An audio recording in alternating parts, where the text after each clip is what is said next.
As you can see that the text presents a psychological type of the story. It is connected with mental lives and emotions of the character. The narrator who knows everything can comment on what characters feel and say. The story opens with the introduction of little girl who is afraid of a strict father. She does not see any sigh of care from this. The idea of the story is that some parents should treat their children more softly because it can negatively affect on child psychology and they can be closed and frightened as a result. Little girl is afraid of father and thinks of him as a giant. But the grandmother, she is trying to bridge the gap between her and her parents. But when she goes to her parents, she feels ignored, she feels neglected, as she always finds her mother reading and her father crouching on the sofa. Let's come to the next part of the story. Laboriously with a double cotton, the little girl stitched 3 sides. Means with lot of effort or difficulty, she stitched the 3 sides of the silk cloth. But what to fill it with? Now she doesn't have anything to fill it with.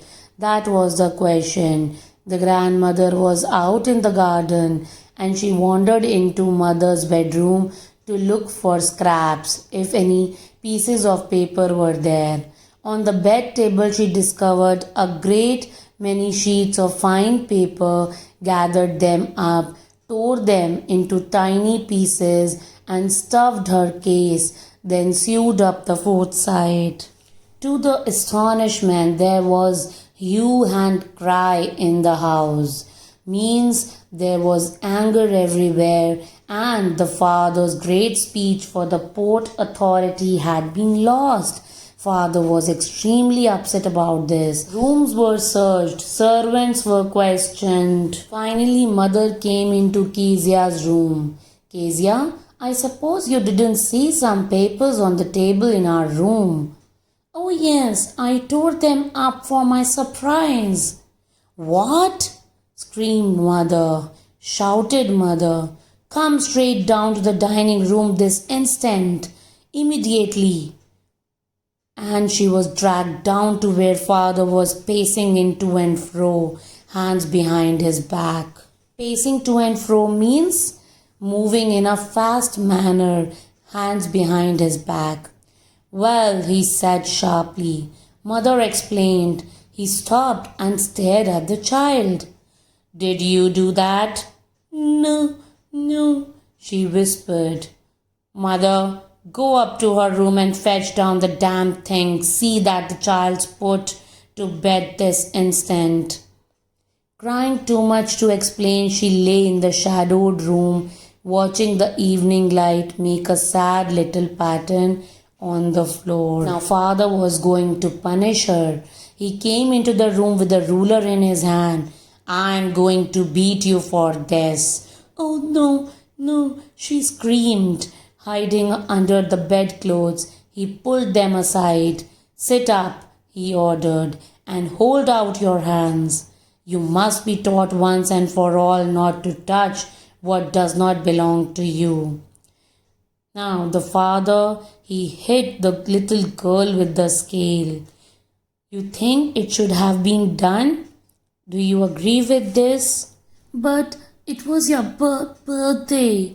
Down came the ruler on her little pink palms. Hours later, when grandmother had wrapped her in a shawl and rocked her in the rocking chair, the child clung to her soft body. The child immediately clung to her soft body. Clung means stick to it. Hugged her tight. What did God make fathers for? She sobbed, she cried. She had a strict father, and she was feeling itched that why God made fathers. Here's a clean hanky, darling. Blow your nose. Go to sleep, dear. You will forget all about it in the morning. I tried to explain to father, but he was too upset to listen tonight. But the child never forgot. You see, some impressions are forever embarked on child's memory. Yes, next time she saw him, she quickly put both hands behind her back and a red color flew into her cheeks. Means she was extremely terrified, and this incident further alienates Kezia from her father. Very sad. The McDonalds lived next door. They had 5 children. Looking through a gap in the fence, the little girl saw them playing tag in the evening. Tag means the game here, calling out names. The father played with the baby, mom on his shoulder. 2 little girls hanging on to his coat pockets ran around and round the flower beds, shaking with laughter. Means children were playing with laughter with their father, and little girl Kezia was watching all this, and he tried to catch them laughing all the time. Then it was she decided there were different sorts of father. She understood that there must be different sorts of parents. Some are like McDonald's, while some are like her father. Suddenly one day mother became ill and she and grandmother went to hospital. The little girl was left alone in the house with Alice the cook. That was all right in the daytime, but while Alice was putting her to bed, she grew suddenly afraid. She was afraid. She was terrified. What will I do if I have a nightmare? If I have a bad dream? She asked. I often have nightmares and then Granny takes me into her bed.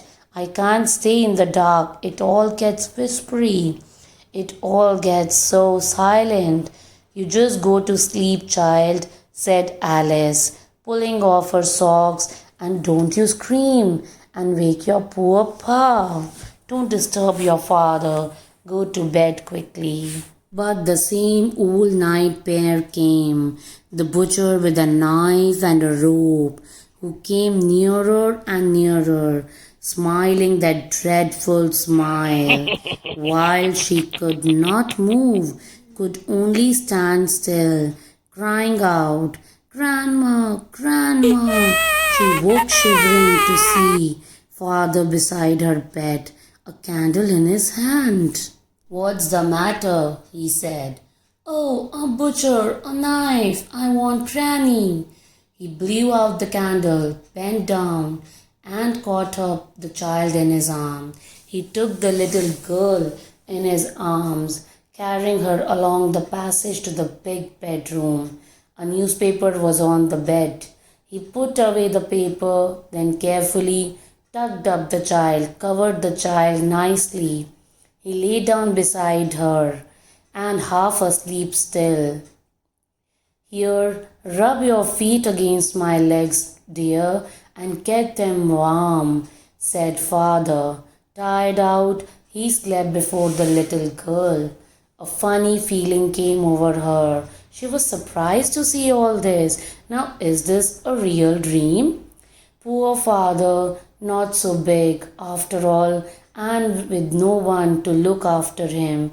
He was harder than grandmother, but it was nice hardness, and every day he had to work and was too tired to be Mr. McDonald. She had torn up all his beautiful writing. She stirred suddenly, she shook suddenly, moved suddenly and sighed, and breathed a sigh of relief. Breathed heavily. What's the matter? asked the father. Another dream? Oh, said the little girl, my head's on your heart. I can hear it going. What a big heart you have got, father dear. So sweet. See how the. Now, what is your opinion about the people who are strict, the parents who are strict? Has it changed? The parents who are strict want your life to be better, want you to come out as a better person. Never forget that we are so busy growing up, we often forget that they are also growing old. Love your parents unconditionally. They also need you. God bless all. The story finishes. Our parents always try to give us the life that they couldn't live or they wish to live.